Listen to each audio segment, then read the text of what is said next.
Hey guys, my name is Dr. Stan Schulte. Today I want to talk to you about gluten intolerance. So there are a couple different signs and symptoms that you can look for to see if you have a gluten sensitivity. And a lot of these, if you're allergic to gluten, you're not going to get the normal symptoms. So a lot of times when you're normally allergic to something, you have maybe you see a rash, or maybe you get stomach pain or vomiting or nausea.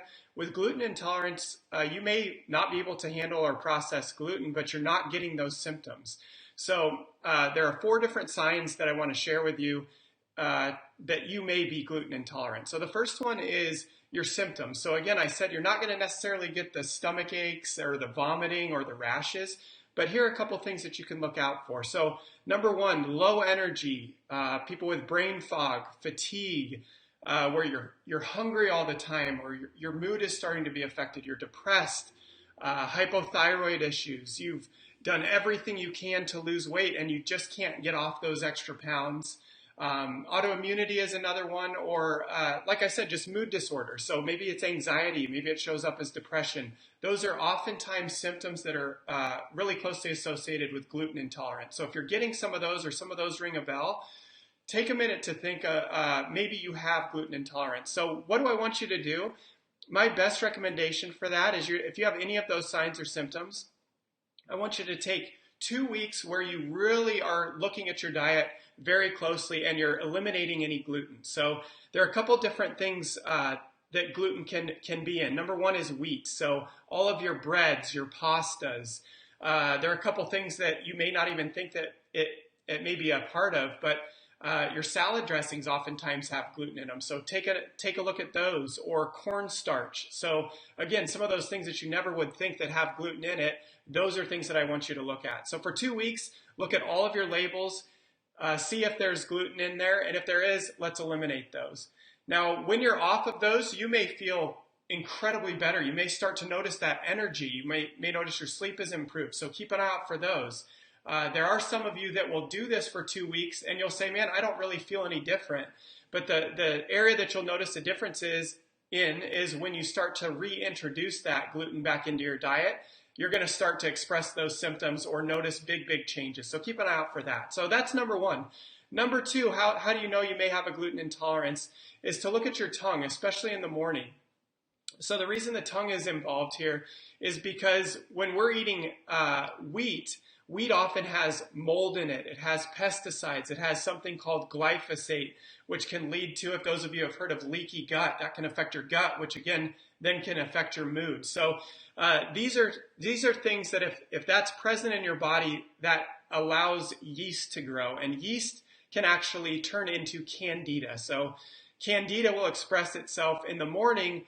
Check out your tongue, and if your tongue has a white coat on it, that's a very high sign that you have Candida, and again, that can be from the gluten intolerance. So that's that one. If you have the Candida, there are many things that we can do for it. In our office, we've helped hundreds of people with Candida issues. We have very specific protocols to help clear that out. So there is an answer for that. Number 1 is eliminating that gluten.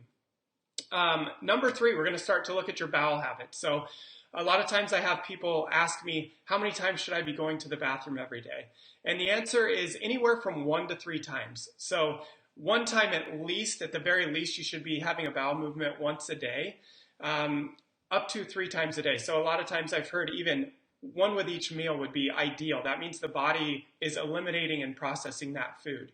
So the way gluten comes into play is if you're gluten intolerant and the body can't process it, what happens is it does some significant damage to the lining of your gut, in particular what are known as cilia. And cilia are the really tiny fine hairs that help process and move food through that digestive system.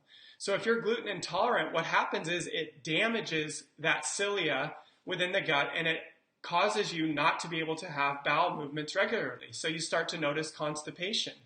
And the problem with constipation is that when the body can't move that food through the digestive system, you actually start to damage the body. The food won't be able to eliminate, and therefore the toxins start to just sit in your gut.